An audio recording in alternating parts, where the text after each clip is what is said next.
Good morning, everybody. This is Bishop with you on today. We thank God for another day and another opportunity for being here.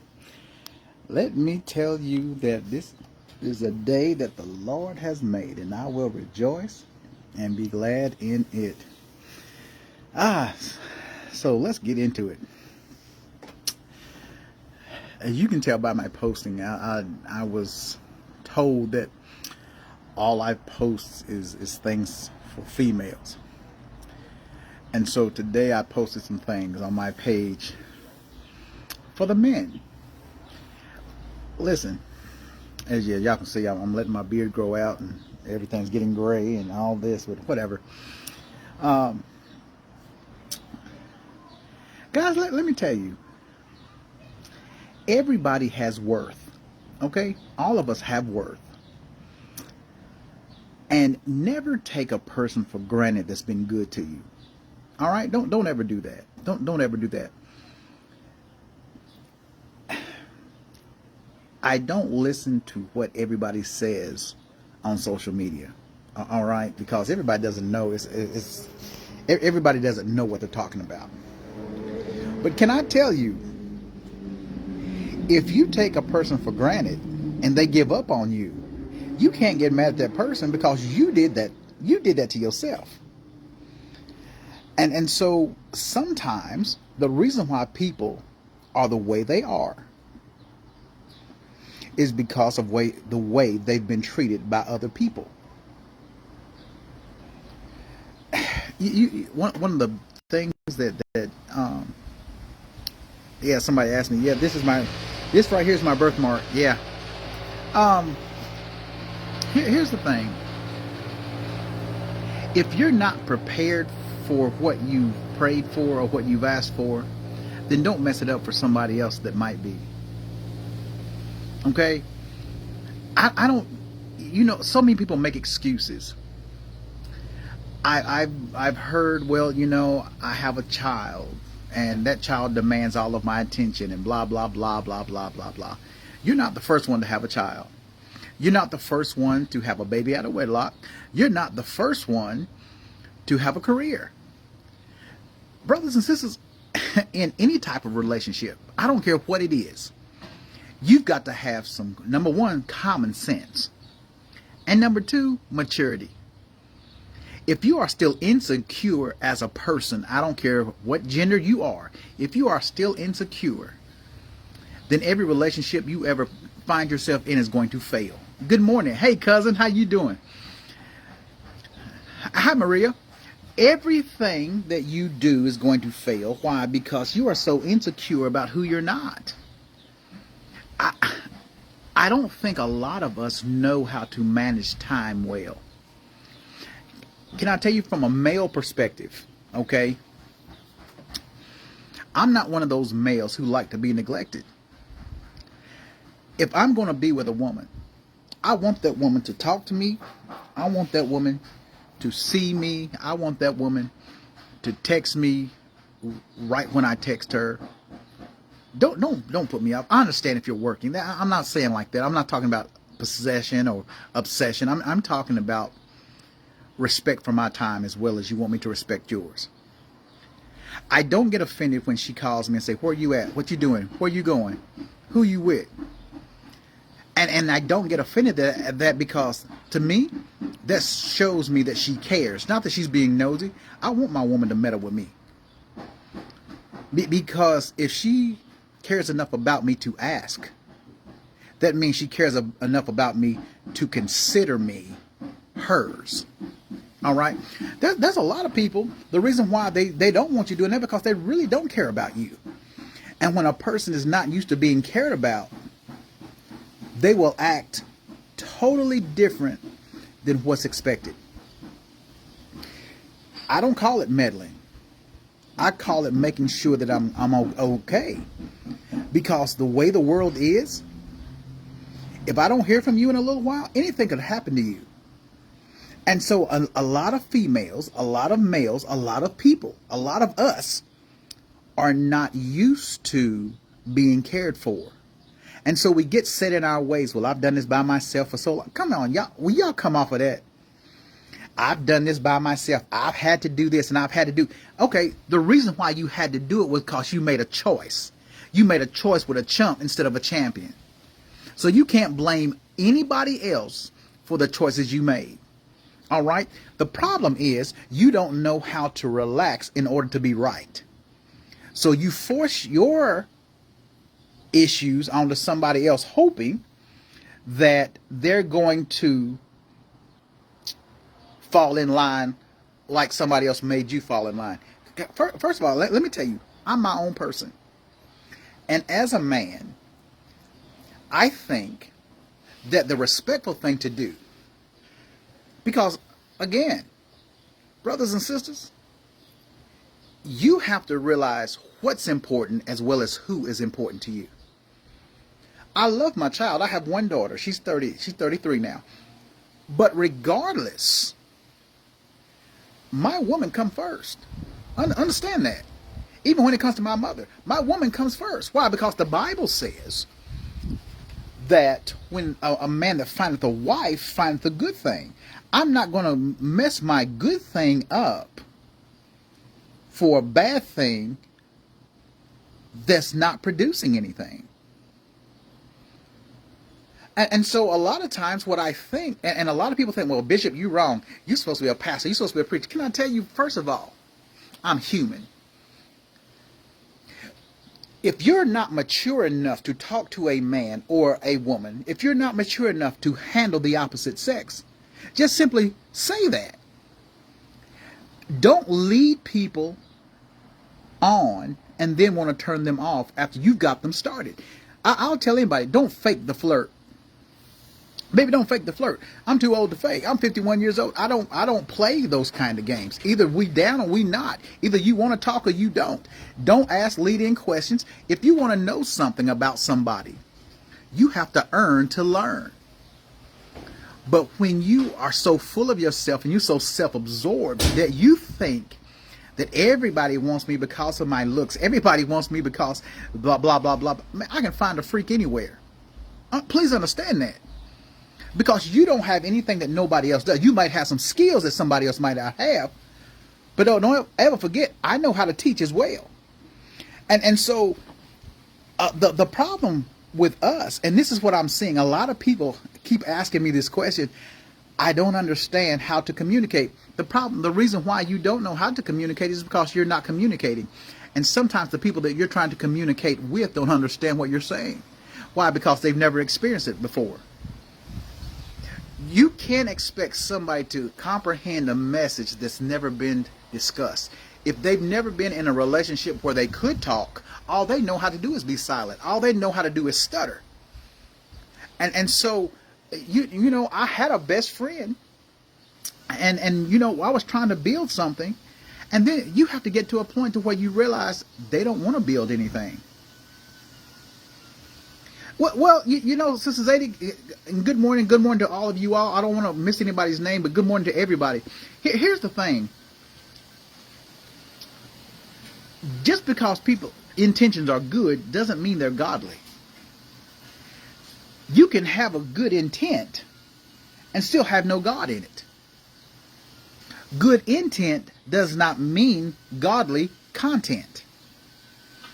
And so sometimes you're so unequally yoked with people that the relationship wouldn't work anyway. All right? And well, you know, we were different. And that's okay. It's all right to be different, but don't let your different become difficult. We don't have to like the same things. We don't have to dress alike. We don't have to do everything alike. But before we even get to that, are you able to communicate? Are you able? See, a lot of times age makes the difference, and people don't believe that.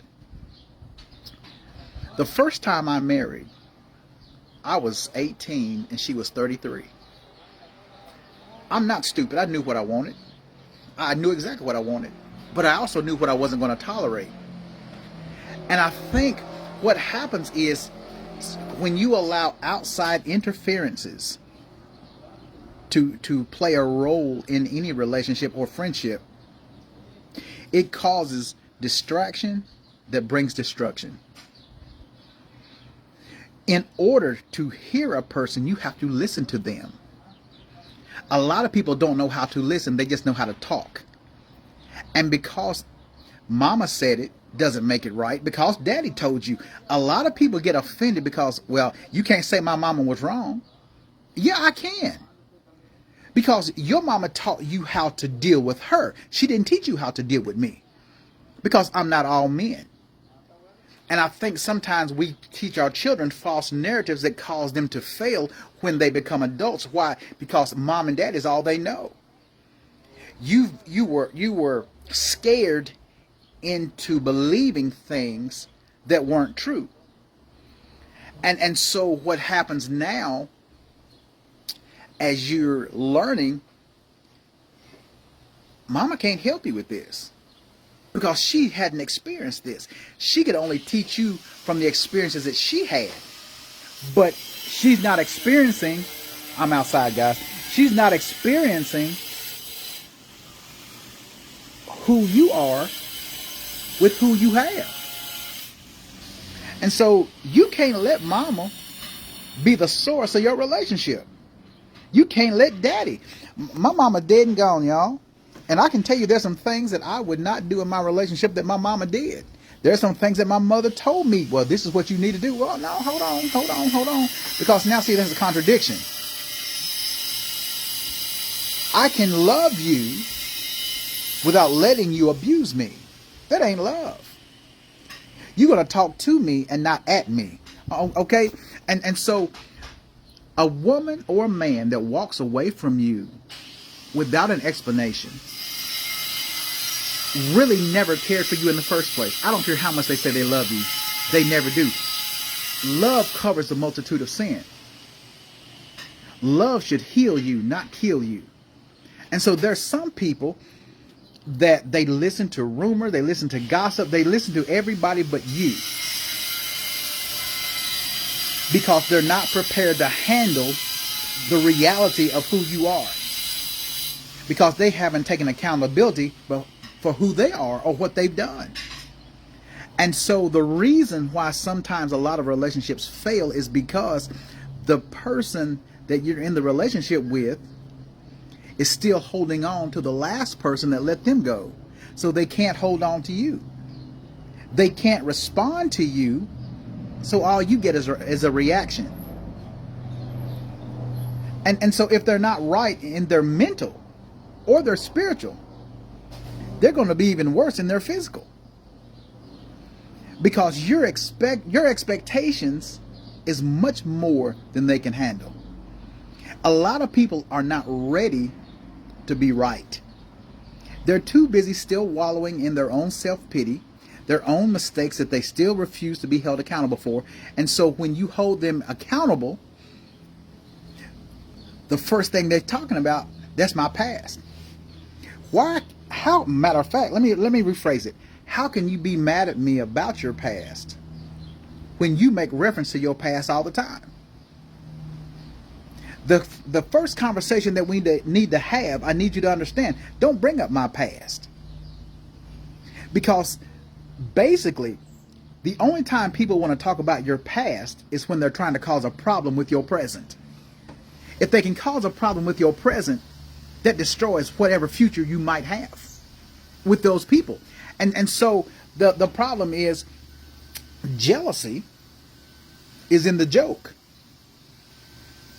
I don't care what a man has done in his life. I don't care what a woman has done in hers. She could be the biggest prostitute. He could be the biggest pimp. The situation is, what are you willing to do to change the narrative within your own mind? Just because I don't know what you've done doesn't mean you didn't do it. The thing about it is, are you going to give me a choice to love you where you are? Or are you going to kill me before we even get started? People who don't care about themselves sabotage themselves. And then they're mad at themselves because the person that was willing to love you gets tired of being mistreated. I'm not going to sit and wait no 2 or 3 years for you to decide whether you're grown or not. I'm not going to do that. Good morning. Good morning. I'm not going to do good afternoon. I'm not going to do that. I'm not going to sit and wait for you to grow up. I'm not going to sit. If I'm going to deal with a woman, I'm dealing with that woman. I don't want to deal with what your mama thinks. I don't want to deal with her opinion. I'm dealing with you. But if you can't think for yourself, then maybe I'm not the one for you. Because I never let anybody, that's including my kids, I don't let anybody influence the decisions I have to make or that I'm going to make. I don't. I'm quite capable of making my own. And the decisions that I make, I do them because I can do them. And anything that goes behind that follows after that, any repercussions, I'm willing to take those quite because I'm man enough to do so. But the one thing that I will never do as a man is take a woman for granted. If you text me, hey, how you doing? Unless I'm working, because I work with individuals that have special needs, that are with intellectual disabilities. And so I may not can text you right back, but give me a minute. I will definitely text you. I'm never too busy. I'm not going to tell you a lie. Well, I'm busy. No, I'm not. No, I'm not. I'm not always busy. You're welcome. The problem that a lot of us have is that we're afraid to be what we need to be for the person that we want them to be. Don't expect more from me than I can expect from you. We need to get some things out in the front. Open honesty is the best policy. If you're selfish, tell me you're selfish. If you don't have money, tell me you don't have money. Because we need to talk about some things, because brothers and sisters, we've all experienced beggars, we experienced bums, and we experienced abusers. Hey, Sister Jones, we've all have experienced the opposite of what we wanted. But let me ask you a question. And I don't know who this is for, but it's for somebody. Why are you still punishing yourself for the promises that you didn't keep to yourself? Sometimes people make their own lives bitter because they don't see themselves getting any better. So what? You had a child out of wedlock.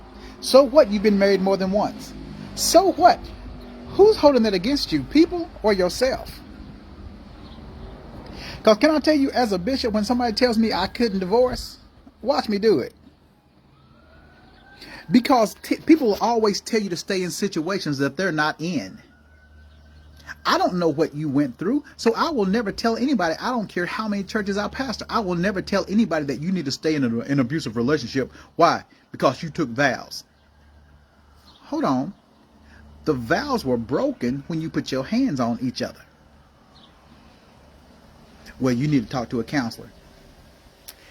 How can somebody who has never experienced anything tell you how to fix it? Books don't teach everything about life, y'all. I'm trying to tell you. There's some of us that give bad advice just so we can advance in our own lives. I would feel bad if I told you to stay with somebody that was abusing you, then you end up dead the next day. I don't care if I am a preacher. First of all, before I was preaching, I knew sin before I knew salvation. So I have to think from both sides. See, this is the reason why we have to keep an open mind, and we have to do some accountability for ourselves. Because a lot of people think, well, the leader, the preacher, the pastor, the deacon, whoever is in leadership, they shouldn't have these type of problems and they can't fall. Can I tell you, I've fallen more than once. The difference between me and most preachers, I can admit mine. Stop letting people hold you hostage in your own life. When you find somebody, if somebody finds you, I'm not saying you have to give everybody access to you, But brothers and sisters, some of us don't even have the sense enough to sit down and hold a decent conversation without getting offended. Okay, how do I know if you? I used to hear people say, especially with men, I used to hear them say, she was doing all right until she said something that I used to hear my mama say, dude, she ain't your mama. I had a rough childhood because, brothers and sisters, you know as well as I do, we were always taught what happens in the house stays in the house. If I had stayed in the house, I wouldn't have been no good to no woman. Because what I watched my mother go through as a man, and what I seen my mother put other men through as a man, I remember telling my mom, you know what? I wouldn't marry none of y'all. You, my sister, nobody. I wouldn't marry none of the females. And nope, I wouldn't. I said, because here's the thing. You've allowed your hurt to hinder you. You don't want help. You want attention.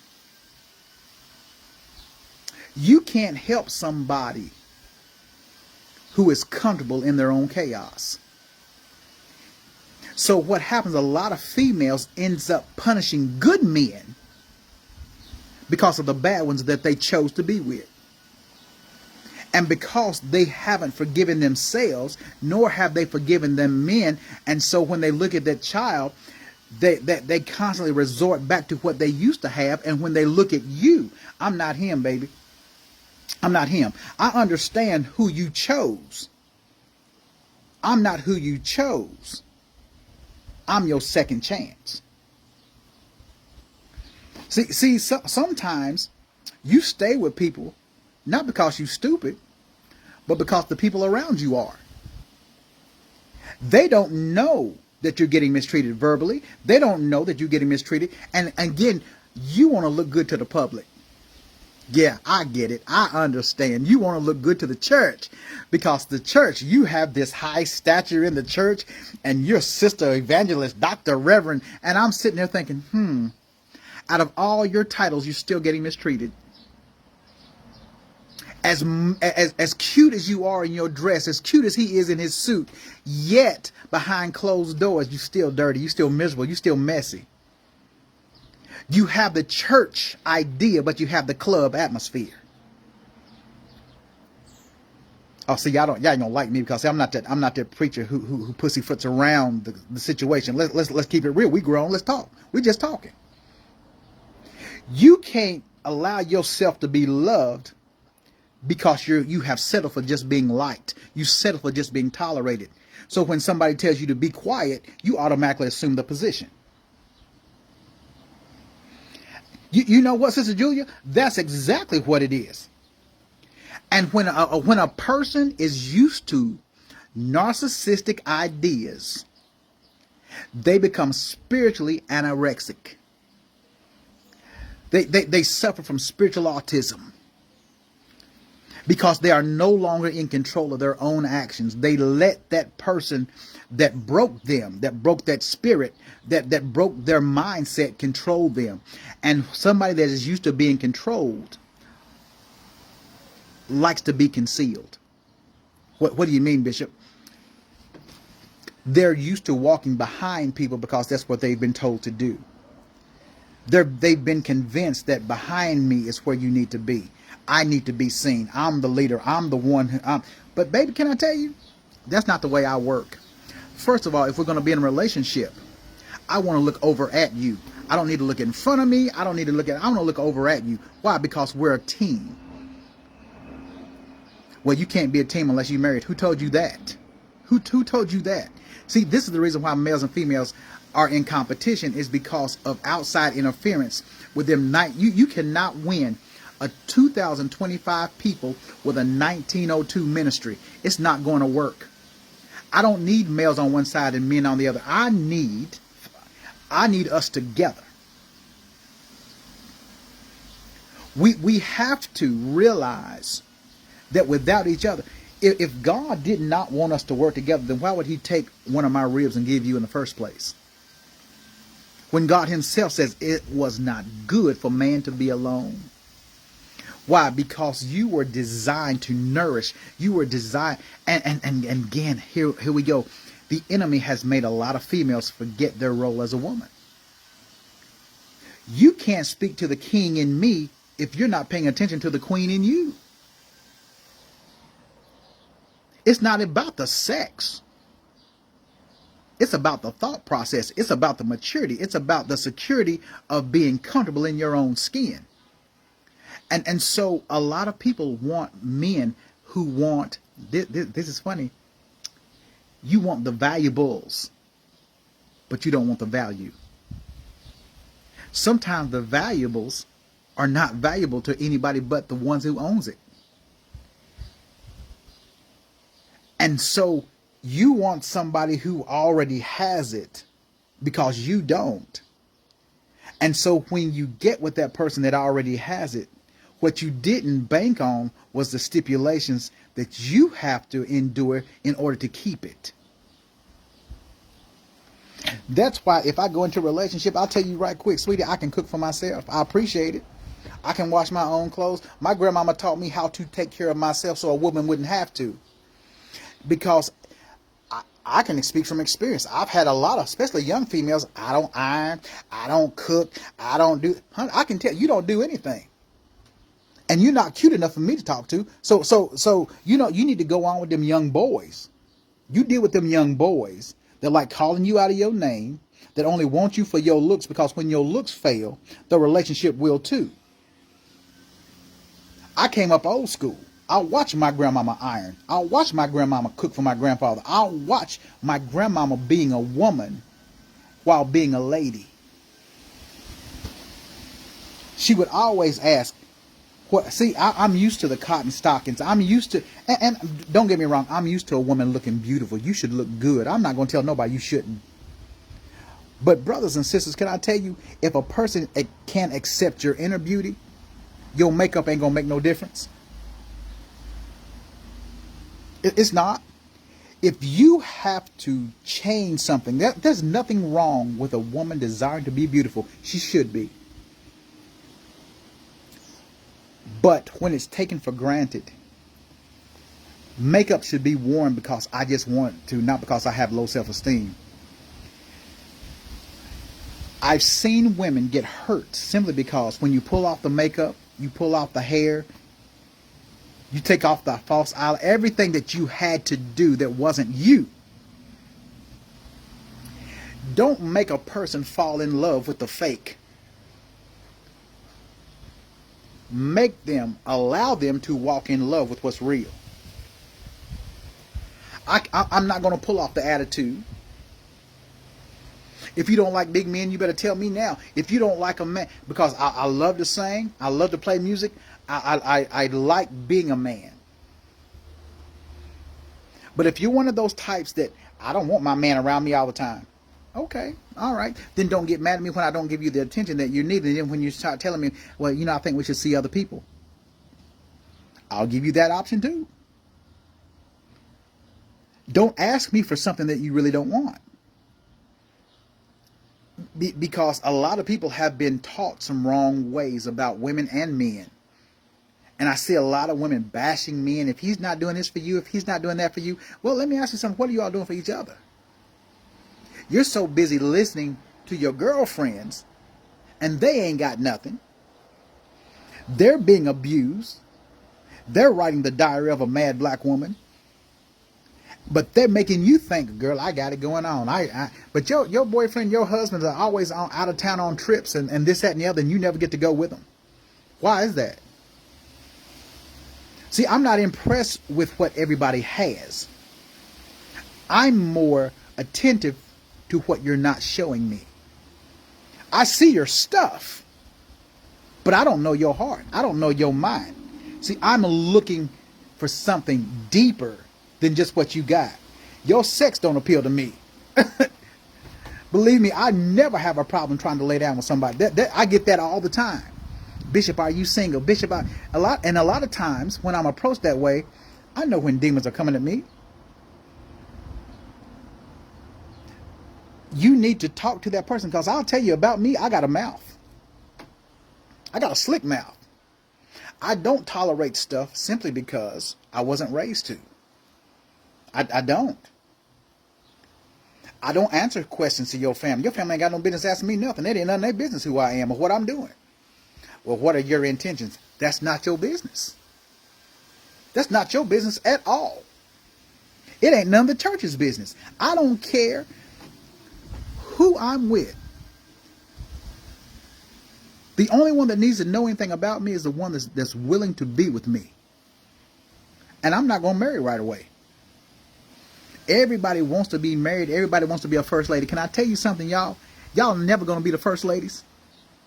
Eve was the first lady. Eve was the first lady. The first lady that God ever made. You ain't a first lady. And he ain't a reverend. The Bible tells us all. There's no man should be called reverend. You're trying to apply for a position that doesn't even exist, that's biblically incorrect.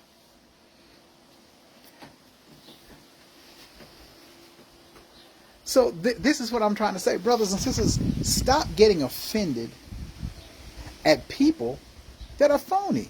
You knew they were phony before y'all started dating. You keep trying to make red flags green. And then you don't want to give yourself a chance to love anybody because you haven't given yourself a chance to heal. She don't. There's no such person in the church as a first lady. The first lady is not privileged. She's just a member like everybody else. But brothers and sisters, sometimes to a weak man, a woman has to be the man. And even in the churches, there are men who will listen to their wife before they listen to God. That's why y'all churches are messed up. Hey, Stacy, how you doing? Same to you, darling. Here's the thing. A lot of people get mad at me because when I talk about stuff like this, it totally shatters everything that they've experienced. I don't have to be macho to be masculine. God made me a man. I know how to lead. And then we holler about, well, a man is supposed to provide. Now, wait a minute. I thought about that. That's a stipulation. That's a stipulation. If you're going to be with me, you got to provide. But baby, you're not providing for yourself. A lot of us have been taught that a man is supposed to give, and all the one's supposed to do is take. That's not the way I see it. Don't expect me to provide something that you can't provide for yourself. See, there's a difference between being independent and being strong. I like a woman that's strong. I like a woman that's independent. But I also like a woman who's able to say that I can depend on her and she can depend on me. Together we create each other's independence. You see, the provision is made for both of us because we are both contributing to the aspects of life.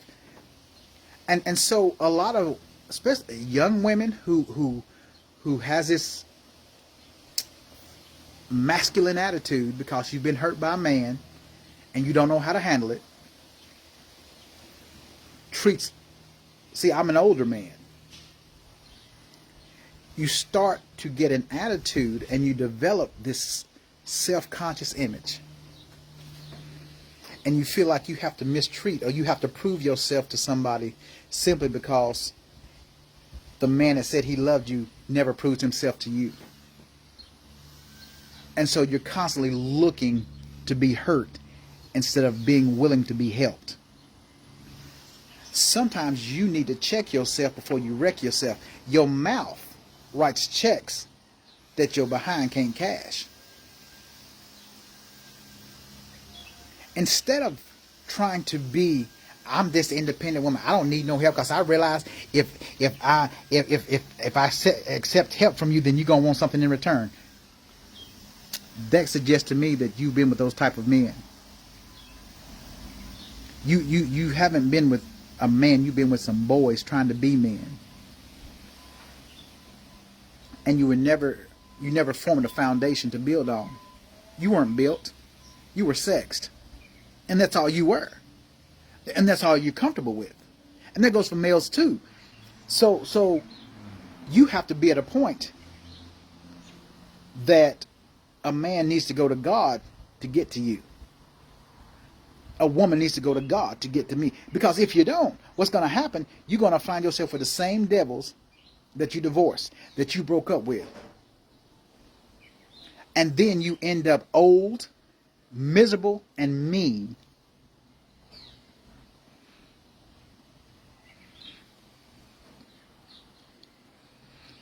And when you get old, miserable, and mean, that's the wrong time not to hold yourself accountable. And then you start lying to yourself, and you keep telling yourself, I'm single because I choose to be, because I want to be. I listen to the way people say that, because I've heard males and females say that. And the way you say it suggests something totally different. But y'all, I pay attention. I really pay attention. I listen to the way something is said. I listen to the volume of how it's said. And when you say, I'm single because I want to be. Okay. Want to be. What you're really telling me is, I'm hurt. And I have these walls that I've built up around me that I didn't want to build. But because I haven't been loved the right way, I'm not giving anybody an opportunity to love me, because I don't even think that I love myself. I don't like what I see when I look in the mirror. I don't like being lonesome. I don't like not having anybody to talk to, because all you've ever had to talk to was yourself. Even when you was with a person, you still couldn't communicate. You were told what to do. You was never asked. And so you adapted to the very thing that made your flesh comfortable, because your faith was struggling. And you became the image that these people wanted you to be, but you was never the image that God created you to be. And so who are you really mad at? You can't be mad at me. I was never with you. But it's amazing how you can get mad at everybody except the person that hurt you. You can hold everybody accountable for the stuff that's been done to you except the one that actually did it. And so you're trying to play hard to get. You're playing hard to get because that's what you've been taught. You really wasn't hard to get. You were just easy to hurt. You were vulnerable because you didn't even realize how valuable you were. And so when you meet men that are men, it makes you uncomfortable. When you meet a woman that is a real woman, I'm not talking about these women that just got a whole lot of mouth but no heart. But we're talking about a woman who understands the value of a man, who understands the consistency of relationship, the very essence of love. It scares some men because they've never had those type of women. They have those women that whatever I say do, that's what I do. Yes sir, yes sir. No, baby. No. Here's the thing. I think what's his name? Oh, I can't think of his name now. But he says, Bernie Mac says, if you want a man to respect you, then give him something to respect. Hey, Karen, how you doing, baby? Men, if you want respect, give them something to respect. Respect and submission works both ways. Now, different denominations teach different things.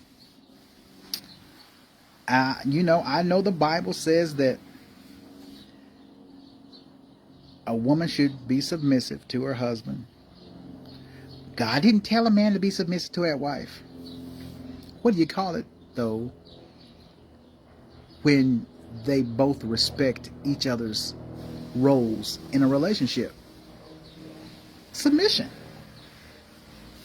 Godly submission is always better than satanic standard. Always. And brothers and sisters, it's not always in the age. Some people get upset because, well, it's all right for an older woman to talk to a younger man, but it's the dirtiest thing for an older man to talk to a younger woman. Can I tell you, just because you're older doesn't mean that you're more mature. It just means you've had more experience. There are some men that are 60, 70, and 80-year-olds still trying to act like they 30, they 20. They still using them tired old lines. They still think that their money makes a difference. And it's all because they've dealt with people that are easy to be bought. Brothers and sisters, you don't have to purchase pain. Pain will come free. That's why I say I don't care how good you look or how much money you have. None of that makes a difference to me. You can have the shape of a Coke bottle, or you could be the shape of a globe. Regardless, your character makes the difference in the approach that I take to you. If you don't care about you, I can't want more for you than you want for yourself. And it's funny to me. It's just funny to me that the very things that some of us know, we ignore when we get around certain people. If I didn't tolerate disrespect from my own blood relatives, what makes you think I would accept that from anybody else that's not kin to me? Everybody needs to know their place. A lot of times we don't know how to put people in our place, especially when it comes to family. Listen, if you in a relationship with me, your brothers, your sisters ain't got no business in my face asking me nothing about why I'm doing what I'm doing. I'm doing it because I'm grown up to do it. When you marry into a family, you don't marry the family, you're marrying that woman. You're marrying that man. These are the things that you need to get established beforehand, because brothers and sisters, sometimes the enemy doesn't put his best foot forward until after the failure's taken place. A lot of people that said I do wish they should have said I don't. Because you didn't start really getting mistreated until you went to that family reunion where you realized you weren't family. You really didn't know that person until you got them home, until they tried to isolate you from everybody. I don't want you talking to nobody. I don't want the doctor over here. I don't want what B.B. King say. I don't want nobody in my house when I'm not at home. Okay. But they weren't like that in the beginning. And so you defended them. Satan will have you defending him while he's devouring you. And so he had a lot of people looking like a fool in public while you was trying to love in private. You get these men that get you out in front of their friends, in front of every other woman, and they talk to you like, what did I tell you? Didn't I tell you to go home? Didn't I say, what did I say? And you were, yeah. Brothers and sisters. Or you get him out and you talk to him like he's stupid. You stupid. You don't listen to nothing else. Well, hold on, honey. Hold on. Because first, y'all ain't none of y'all ever going to talk to me that way. My thing is, treat me like I'm your man, and I'll treat you like you're my woman. But when you act like a child, see, my maturity kicks in and say, okay, we'll talk about this when we get home. No, we're going to talk about it now. First of all, you need to lower your voice. If you're going to raise anything, raise your argument. Don't raise your voice to me. And people who cannot communicate will always deflect from the conversation that needs to be had. They will always run from questions that might expose who they really are. Believe you me, I was trying to date this young lady, and wishy-washy. You act like you want me, then you don't. I call you, then it takes you 3 or 4 days to call back or text and blah blah blah. Well, I'm not always on my phone. I could tell by the voice. So I said, you know what? Here's what we need to do. She got mad at me and stop talking. She didn't block me. She didn't decline me. So I did. I said, okay, here's what I'm going to do. If I'm not valuable enough, because I'm always going to be the top priority in my life, if you don't consider me at all, then let me give you something to consider. I blocked her. I unfriended her. And I don't talk. Well, Bishop, that's a little extreme. No, it wasn't. Because I'm not going to wait for you to want me. I want myself. I'm not going to wait for you to make time for me, because I can make time for myself. So I'm going to give you back to what you're comfortable with. I said it once and I'll say it again. People who are used to holding on to trash have no idea of how to handle treasure. Sometimes you have to just realize what you thought was worthy was actually worth less.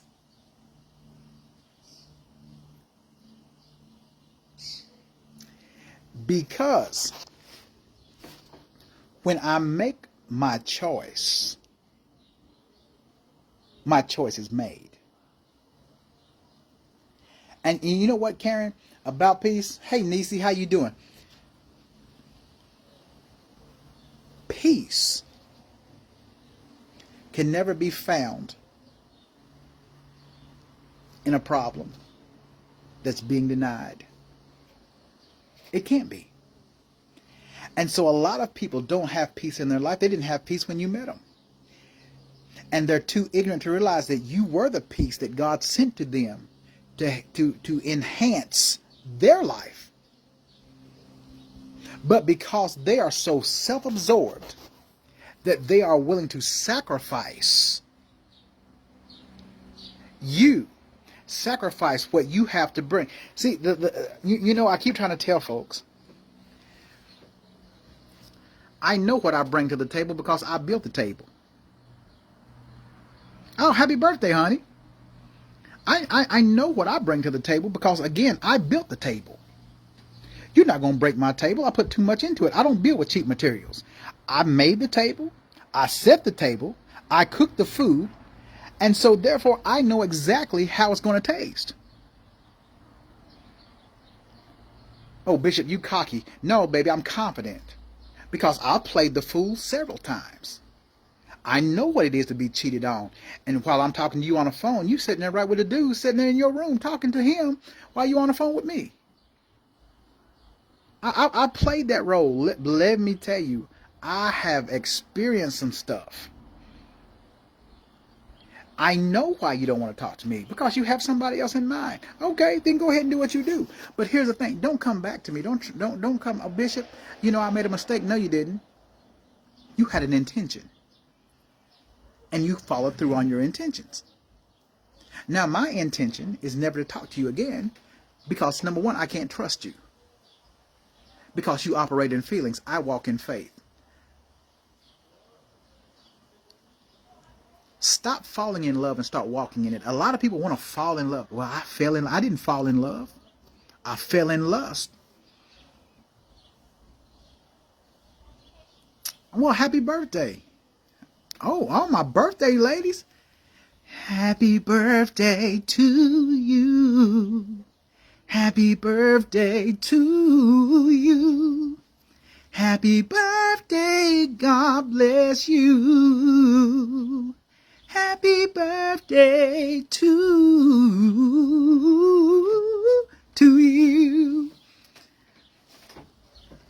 This is the reason why, brothers and sisters, so many folks need to be found. You're searching for something that you already have within yourself. If you're not willing to share yourself, and what is love? Love is making yourself vulnerable to the opportunity that, or to the possibility rather, that you're going to be hurt. You can't shut yourself down just because you've had some mishaps in your life. I learned from my mistakes. I did not allow myself to be evil to everybody because of how somebody else treated me. Hi, darling. How you doing this morning? But here's the thing, y'all. If you need to learn how to love again, then learn how to love again.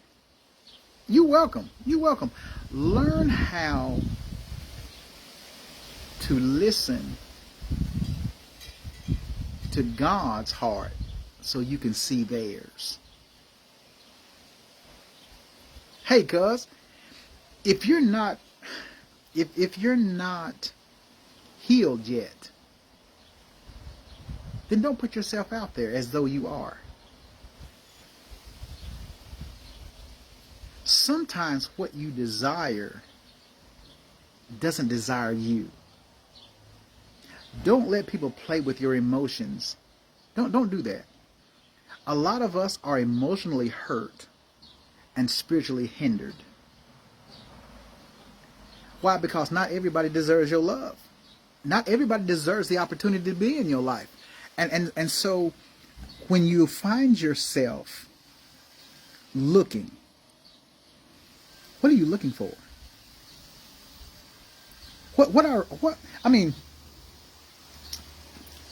If the conversation starts out with, hey baby, what's your name? Really? That's the best you can do? I get that all the time. One lady, because I'm from the South, I'm from Kentucky, so I call everybody honey. And so when I said honey, she had a fit. This black chick now, she had a fit. She was real upset at me. I thought for a minute. I said, okay, we got one of those. Well, I'm not your honey. Had I not been saved, I would have reminded her, you lucky I spoke to you in the first place. Because normally I wouldn't even speak to something that looked like you, let alone hang out.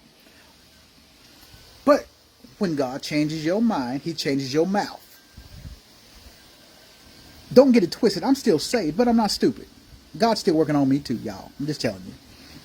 Because I can keep it real with y'all. Y'all not going to judge nobody.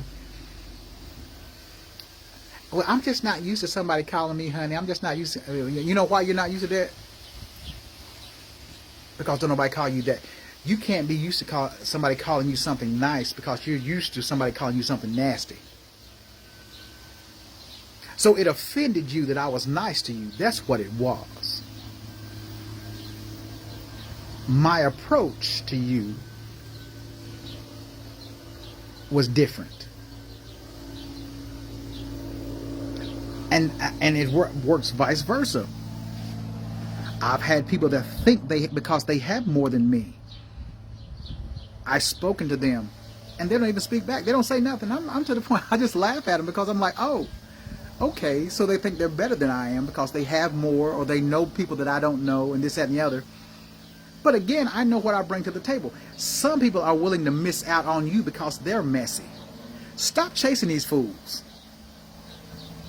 Stop chasing people that never wanted to give you a chance in the first place. Look at who they settled for. If you look at who they settled for, you'll understand why God is trying to keep you away from them. All right? As a bishop, since people want to throw that up in my face a lot, and I find that funny too, my approach is, baby, you looking nice today.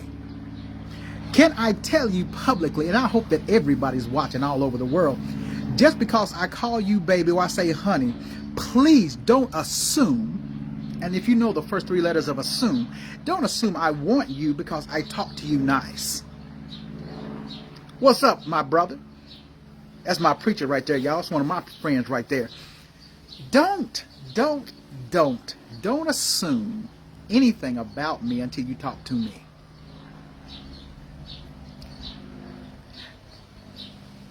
Because a lot of folks that's in the church still have that club mentality. I didn't come to buy you a drink. I come to bring you the word. Do I want your phone number? No. If I wanted it, I would ask for it. And if I ask for it, I don't need the world to know that I'm asking for it. And then what I talk about stays between us. Okay? Karen, you know I love you too, darling. Can I y'all? Let me tell you. I'm who I am is who I am. I'm country. I'm cool, but I'm saved. And do I fall down? Yes, I do. I do. I'm one of the coolest preachers you'll ever meet. Why? Because I don't want rich people problems. I would rather, and I came from the projects, I came from a single parent home, I come from being mistreated, I've dealt with witchcraft in my own family, I've dealt with hatred in my own family. None of that changed my persona. It doesn't change me. Money don't make me, I make money. And so again, people get mad at me because, well, Bishop, I needed some help and you didn't give it to me. Well, what were you doing before I met you? Not to say that I won't help you. I do investigations because people will lie to you.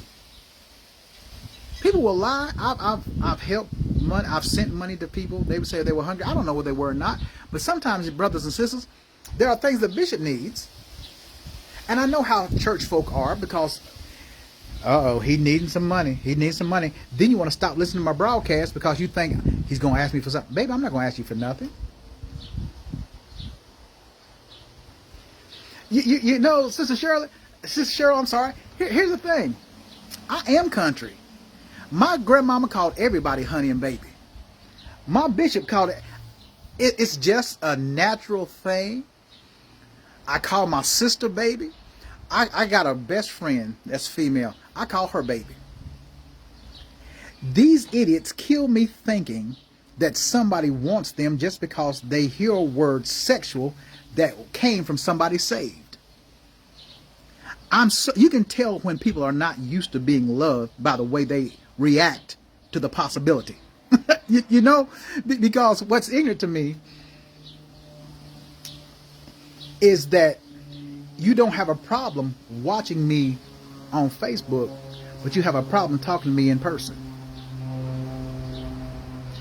Can I tell you at 51 years old, I don't have to hide from nobody and I don't need a chaperone. I don't need anybody's approval. Your problem is you're so worried about the opinions of people who don't even know you that you cut yourself off without them having to. Call me baby. I love it. I'm saved, I'm smart, and I'm sexy. Believe you me, and I ain't looking like nothing right now. But I'm at home. I'm just chilling right now. You're not going to break my spirit. It took me 30 years, y'all, to learn how to love me. And if anybody thinks that I'm going to hide myself under a rock because of your insecurity or because of who you are, you can think again. Oh, yes. A guy came on the other day. He said I had a toupee. Y'all, can I tell you, my hair is real. My teeth are real. Okay? There's nothing fake about Bishop. Nothing fake. Not at all. I just don't do what other pastors and preachers want me to do. That's the biggest pet peeve that people have with me, is the fact they cannot control how I move because I don't move according to them. I don't check in with your wife. I don't have to check in with your wife. You do that. I'm a grown man. I don't have to check in with anybody that I don't want to. And the fact, some people you can't even be courteous to. Everybody don't want you just because they look at you. Some people are looking at you like, can I tell you, there are some folks who think their looks has made them God. How are you going to have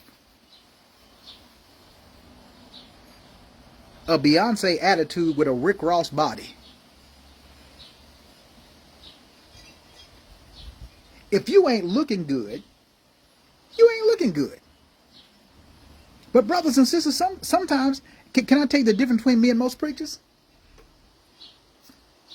As good as a lot of preachers think they look, they wouldn't even talk to somebody that looked like, if it wasn't in their standard. Let's just keep it real. And some of you females that know you got it going on wouldn't talk to somebody that don't look good enough for you to talk to. Let's keep it real now. Y'all, stop lying to yourself.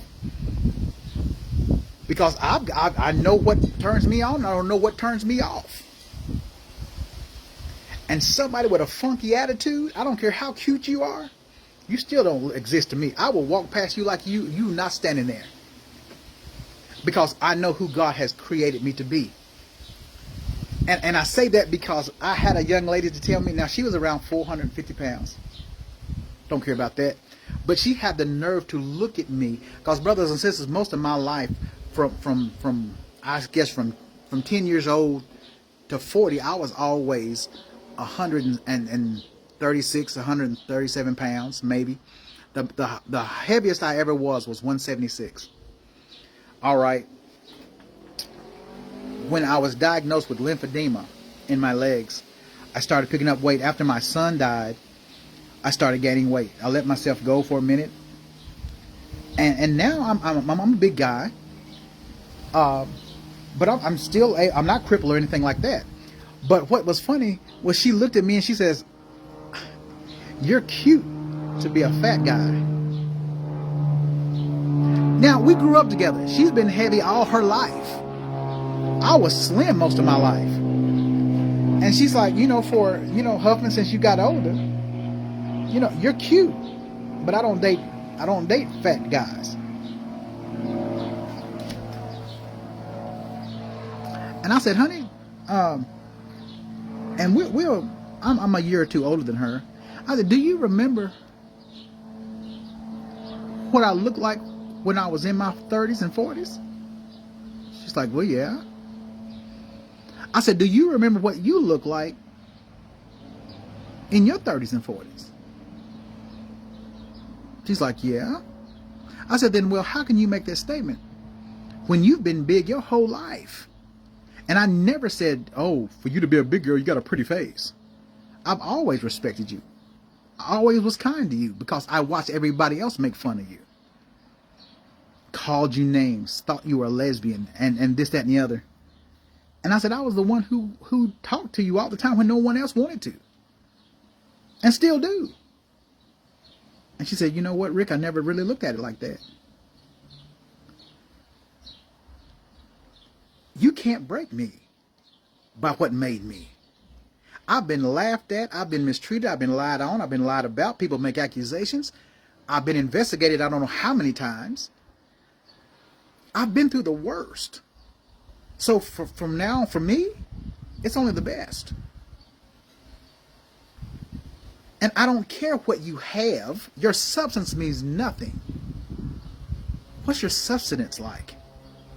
Are you able to stand through the difficult times without anything? See, that's the person that I want to talk to. The one that has endured the hardship and yet remains humble. Not the one you give $2 to and they think it's 20. Because see, a lot of people are embarrassed. And it's not that you've done anything to them. It's just that if their friends don't approve of you, then they can't either. Because their friends don't want to lose them because they make their friends look good. You ever had those friends that you may not have been popular, but because you weren't as cute as them, or you didn't have the shape that they had, or you wasn't sexing like they were, they let you hang with them because you were the butt of the joke and it attracted other people to them. They actually were using you, and they were getting boyfriends or girlfriends at your expense, at hurting you or making jokes about you. Girl, I'm just playing. No, they weren't. Dude, man, we down like two flat tires. No, we're not. No, we're not. I understand. I know because I was that person. When people feel like you're never good enough, but look at who they settle for. I've got one child. I've never paid child support a day in my life because I was determined as a young man. If I have a child, I'm going to be in my child's life. I don't care, come hell to high water. I worked all my life because my daddy never done a darn thing for me, ever. None of his family done anything for me, ever. And then when you discover secrets, that there's a possibility he might not even be your daddy. So now I understand, okay, you know what? If there was always a question there, that was a secret that was kept from me as a child. So growing up, all right, I get it. I don't need you now because when I needed a daddy, you didn't come. So what do I need to try to reestablish something now for? And so this is the reason why I tell people, don't let the family that hurt you stop you from receiving love from the person that wants to help you.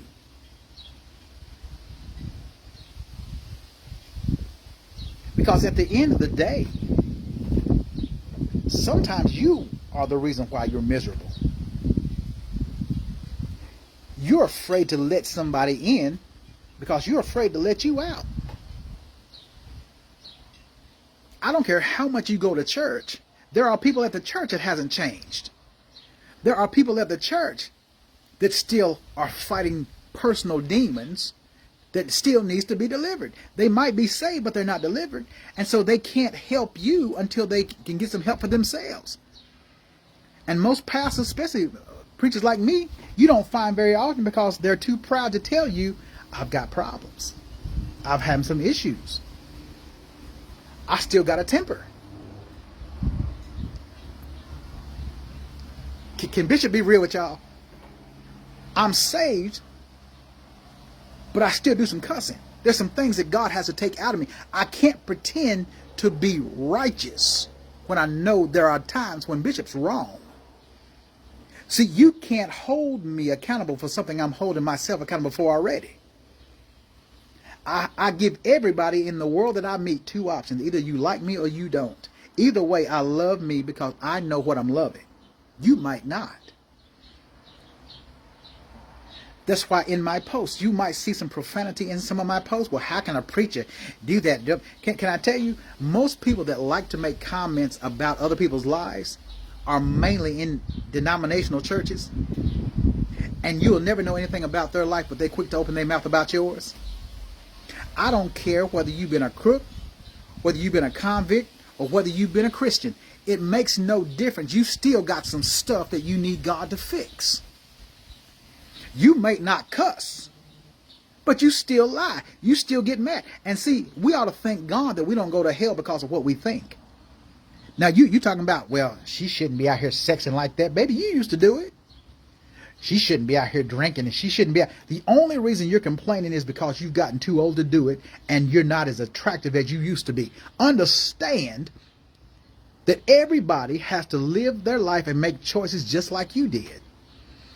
Everybody, male and female, that's somebody's son you're talking about. That's somebody's daughter you're talking about. You would not appreciate it if somebody had said it about your kids. Because you haven't been the perfect mother. You haven't been the perfect husband. You haven't been the perfect wife. You haven't been the perfect girlfriend. You haven't been the perfect boyfriend. And so a lot of us, brothers and sisters, we have gotten to a place of complacency, but it's not Christian. It's not Christ. Oh, now that we're in the church, that gives us the right to criticize everybody else that's not. As I recall, Jesus died for you while we were yet sinners. You weren't clean when you come to Christ. And you haven't been clean since you got to Christ. Well, what do you mean, Bishop? If you were clean, then why do we need to live right? Why are we constantly praying? Why are we constantly... I'm not coming to church for the church to clean me up because they claim. Because your church is still dirty. You got dirty folks in the church. The church is dirty. The church got blood on it. Y'all still got some Cains in there that's done killed some Abels. And you got blood all around the altar, all around the pulpit. And you got pulpit pimps. You got devilish deacons and crazy choir members. And you have the audacity to look down your nose and talk about somebody else. when God's still holding the indictments against you. You think because don't nobody know about your little sex secrets, about your little rendezvous, about all you done been with. Brothers and sisters, some of us, we would hate for somebody to find the videos that we made when we were younger. Come, let's talk about it, because Bishop gonna keep it real about him. You would hate for somebody to discover before you used your mouth to sing into the mic. You were singing into the mic. You would hate to think, oh, Bishop, you being nasty. Bishop being real. Y'all ain't been saved all your life. And some of the things you think about now is not always saved. This is the reason why I love people where they are. Because when you come to the church, when you come to this ministry, we can talk about things that other churches cringe at. We talk, oh, I can't talk about that to my pastor. My pastor would get mad. He wouldn't get mad if it wasn't true. My wife ain't the first woman I ever had. She wasn't the first one I had ever been with. So if we were going to talk about the technicalities of adultery, brothers and sisters, if you married somebody that's been married before, if you married somebody that's had sex before, when you married them and they were with somebody else, then you committed adultery. Wow, the Bible says a man that looketh upon a woman to lust after her has already committed adultery in his heart. So, brothers and sisters, my question is, how many of us have already committed adultery just by looking at somebody and wondering, man, she's fine as wine and I'm quicker than liquor. So I wonder what it would be like. See, this is the thing. This is why, brothers and sisters, I love to be able to relate to people. You can't be in a relationship with somebody that you can't relate to. You got people that are jealous of you because you made a comment about how good somebody else looked and now they mad. Seriously? I'm going home with you because I gave sister so-and-so a compliment. Sweetie, you looking good today. Oh, we're going to talk about this when we get home. No, babe, we can talk about it right now. We can talk about it right now. Because as a bishop, I hope I'm not the only one to think my woman look good. I hope I'm not the only one. That's sad if I'm the only one that thinks you look good. I thank God for a woman that is fine. I thank God for a woman. I don't care how she looks to the public. She keeping herself up. She got herself together. I don't care what shade of color she is. None of that crap matters. The thing about it is, I can trust her even when I'm not around because I know she got my back, even if I'm not there. Now, if she calls me and she says, Bishop, I need you to come handle this, Bishop will handle the situation if I need to. Again, I carry. I carry when I'm at church. I carry when I'm at home. Don't play with me because anybody going to put their hands on me. But what I'm trying to tell you is, regardless, you got to be able to trust your woman and trust your man.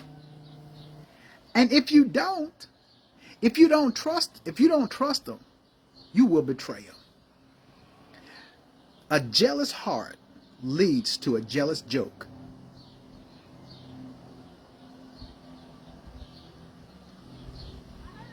When my woman is with me, every other woman is going to be jealous of her because I will do things for her that I won't do for any other woman. But here's the thing. If you want a man to do something for you, you got to be doing stuff for him. Don't play with his feelings. Don't make him feel inadequate. Don't lead him on and then say, well, I don't think this is going to work out. Help her after you done all this. We done talked and blah, blah, blah. Now all of a sudden you develop. See, that's how things escalate. That's why there are so many murders, because you're messy. Don't be a messy man and don't be a messy female. Don't do that. Don't do that. Because some of us that are saved, we still got some feelings. And some of us that are OGs, we haven't forgot how to dismiss you. And we haven't forgot how to make you disappear. See, don't play with people's feelings. Playing with people's feelings will cause you to be buried. You have to understand, y'all. It's not about jealousy. I don't have to be jealous. I don't. I'm not a jealous man at all. You can have as many friends as you want. I'll never tell a woman you can't have no friend because I don't know who you're going to need. But you got to carry yourself like you want to be respected. You got to carry yourself that way. And just because we're believers don't mean you have to tolerate everything just because you're a believer. Who told you because you saved you can let people beat up on you, let people call you out of your name, let people that's the devil, y'all. And then y'all gonna be out here defending the devil just because y'all belong to the same church? And the very pastors that want to cause problems with you, can I tell you, y'all, some of y'all pastors are just as crooked as their congregation members. It's funny how a pastor will try to correct you, but he won't correct the one he's sleeping with or got kids by, and y'all knew it. Y'all got these pastors in the pulpit that then had babies by these women in his church, and his wife's still stupid enough to sit there and say, well, that's my husband. He ain't just yours, baby. He her baby daddy, he her baby daddy, and he her baby daddy. So y'all got a sharing, caring church.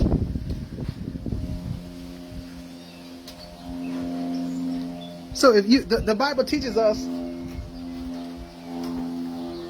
that a bishop is supposed to be the husband of one wife.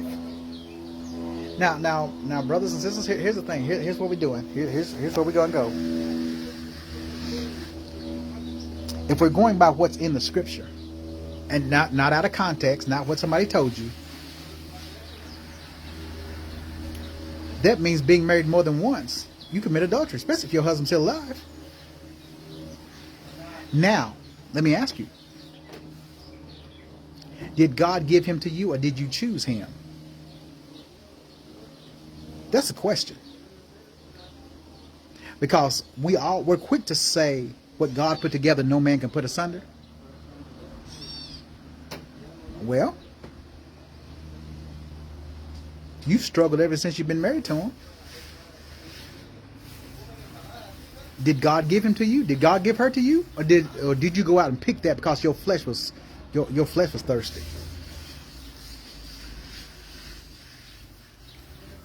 Did you use your assets to get that person? What did you know about that person before you married them? Did you even consult God? Or did you say, Lord, I need you to send me a husband? And you said it out loud and Satan heard you and he sent what appealed to your flesh. And to your eyes, they were gorgeous. Did God send her to you? Or was you just looking at the lips, hips, and fingertips? Was you looking at the possibility of taking advantage of somebody? So now what happens was, and this is male and female, Satan made y'all spiritual hookers. You came to the church, why? Because you got funds. But what happens when your funds expire? What happens when your looks leave? What happens when you lose everything? Is the love still there? Or are you ready to leave now?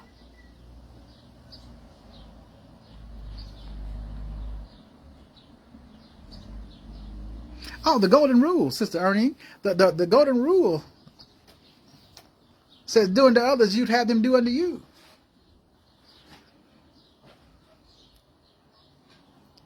See, if you look at how God defended Israel, and let's look at that. Let's look at that. Better yet, let's look at what David did. When David met Abigail, had it not been for Abigail, David would have killed her husband because he was nasty. He done been drinking. And David's servants told him how they were treated. David said, I'll go. Not only am I going, I'm going to kill him when I get there.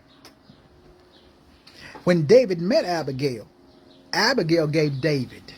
See, God always knows how to send the right woman for the right man. He sent the voice of reason to meet the voice of destruction. And so when David met Abigail, she saved her husband's life. But what happened to him afterward? The Bible says he died that night. You don't touch God's anointed. Don't care how mad you get at him. You don't mistreat the people of God. That's why you will never see me battle about a woman being in the pulpit. You'll never see me battle. Denomination destroys people. Because this denomination was never designed by God. It was made by man because of his insecurities. That's why they tried. I'm nobody's assistant, associate, anything. Don't give me that title. That, to me, that title is insulting. I'm not an associate. I don't just associate with the church. I am the church. And so you have to be careful about what title or what label you're willing to accept by certain people, because some people will label you because they don't like you, and they will label you because they get jealous of you. And if you remember, when Judas betrayed Jesus, even Jesus, being who he was, didn't brag about it. He didn't dress any different. He was just, the only way they knew who Jesus was Judas had to kiss him. And it's funny to me how most pastors have to give anybody under them a label just because you might not can preach as good as your assistant or as your associate. So you have to make them look smaller in order to make yourself look bigger. I'm not that pastor. I'm not that preacher. If I have an assistant that can sing better than me, baby, sing on. Because where 2 or 3 are gathered together, Jesus is going to be in the midst. I'm not going to sit you down because you can do it better than I can. Matter of fact, I'm going to give you more responsibility, because why? One of these days I may die. I may not be here. So let me help you while I'm on my feet, so you won't suffer when I'm flat on my back. That's what type of pastor I am. I don't care that you got a criminal record. I don't care if you got kids out of wedlock. Put them kids in the choir. Let's get them kids saved. Let's help the community instead of killing it.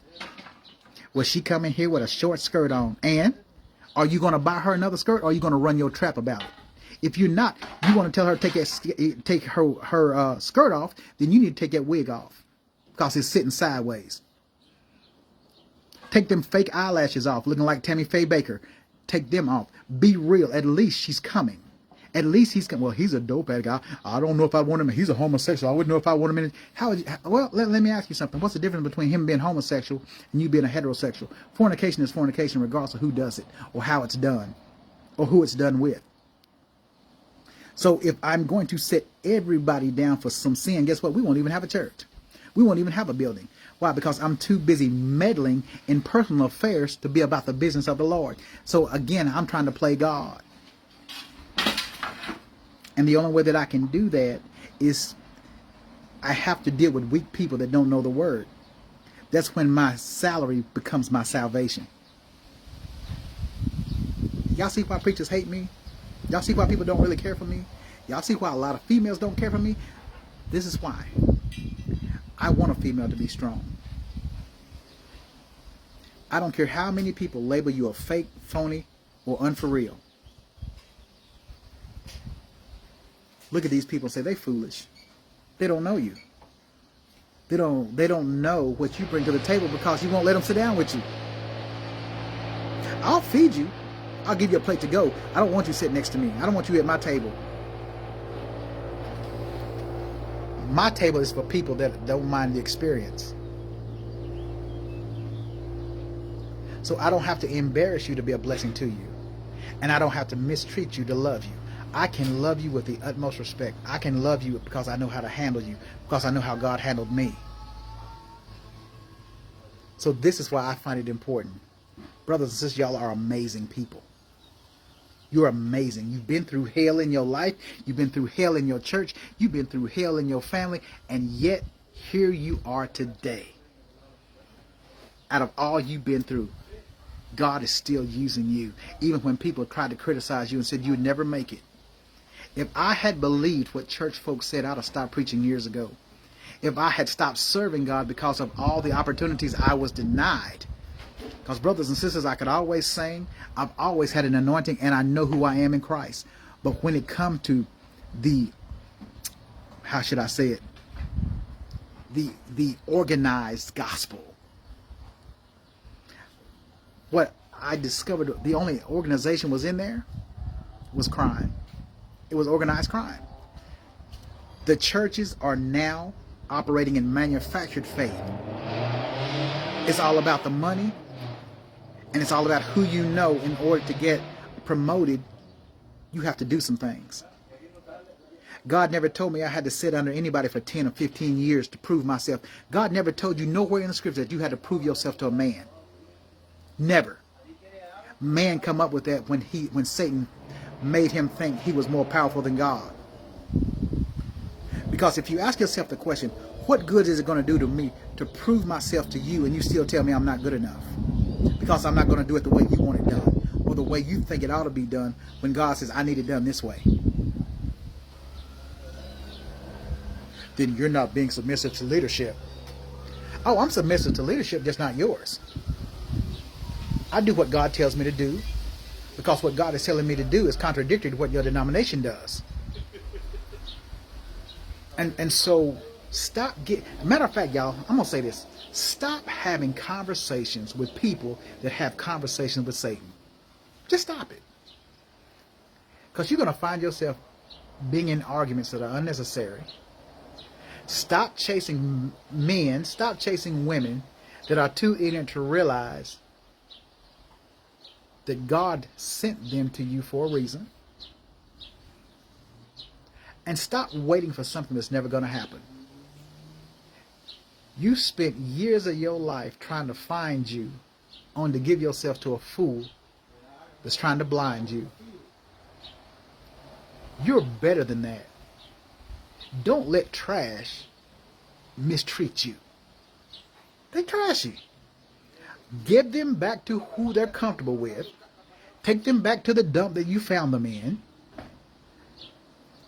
Tie up that trash bag and throw it out. Don't settle for somebody that don't even settle for themselves.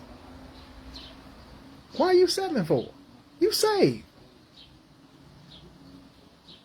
If they ain't got sense enough to talk to you, then why are you wasting your time talking? You're wasting breath.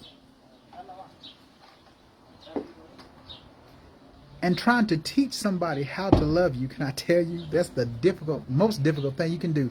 You cannot teach a fool how to be faithful. And you can't teach a fool who thinks they know everything and scared of everything. They're scared to take a chance on you, but they'll take a chance on the fool that broke their heart. You can't tell them nothing, because they're always going to bicker. Well, I have my own mind. You have your own house. You got your own food stamps. You got your own check. You got your own this. You got your own that. The only thing you don't have is your own mind. You're just a fool. And you love being foolish. And you talk just to hear yourself talk, because that's the only authority you have. And you really don't have the authority over your life. You're still miserable. You want to be by yourself? Maybe then be by yourself. Bishop don't beg you. I'm not begging nobody. I'm not. If you want to leave, leave. But don't come back when you need a bill paid. Don't come back when that person that you are falling for fooled you into thinking they were falling for you. Because see, a lot of us, brothers, especially males and females, we have too much pride. We have too much pride, and we don't walk enough in God's promises. God promised me that He would provide for me. So, fool, if you're going to talk about me, understand that if God promised me that He would provide for His people, if I'm His people, you ought to want to be a part of the promise. But because you're too stupid and you're connected still to Satan, you still choose to stay in Satan's idea. So what Satan has done to you, Satan shows you his version of God's vision, and you believe it. And when it doesn't produce what you thought it was going to produce, you want to get mad at everybody. Well, the church ain't helping me. The church is not supposed to keep you up. The church is a place for you to come and help yourself get better. But you can't help yourself get better because you choose to be bitter. Because you're expecting a man to give you what only God can. Don't blame me for your bitterness. Don't mistreat me because you chose not to get better. You was jumping from this one to that one to that one to that one, trying to find what's already in you. And then you're not even adult enough to have a conversation, so you want to run away like you've always done, and you want to hide because you don't want to be confronted by somebody that's real. This is the reason why, brothers and sisters, we can't have conversations with everybody. Everybody's not mature enough to talk, nor are they mature enough to listen. So if you're going to bring up something, well, wait a minute. When you start telling people, you know what, you need to calm down because you are totally beside yourself. If I ask you a question as a woman, I expect you to answer it as one. If I ask you why you do something, I want to know.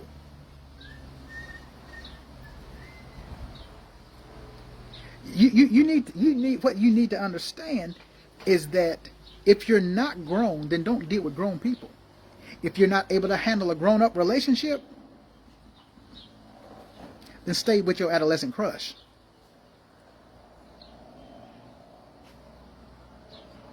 I don't care what your friends told you.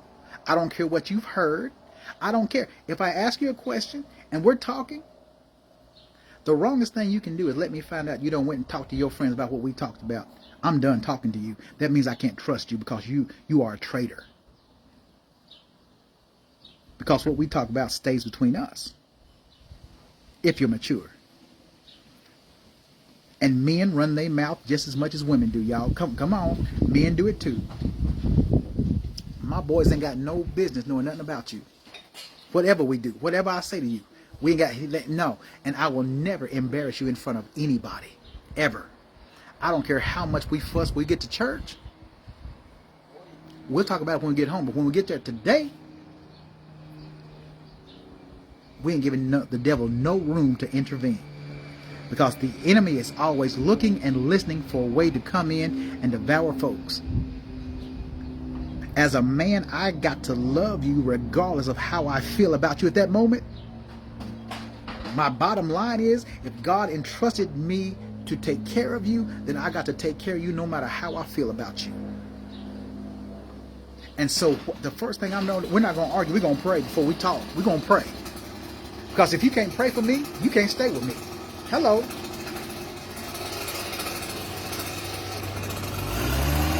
All right, so this is what we do. This is Bishop with you. Oh, he's loud. But God bless you. God keep y'all. Have a great weekend. Be safe. And I will see you all.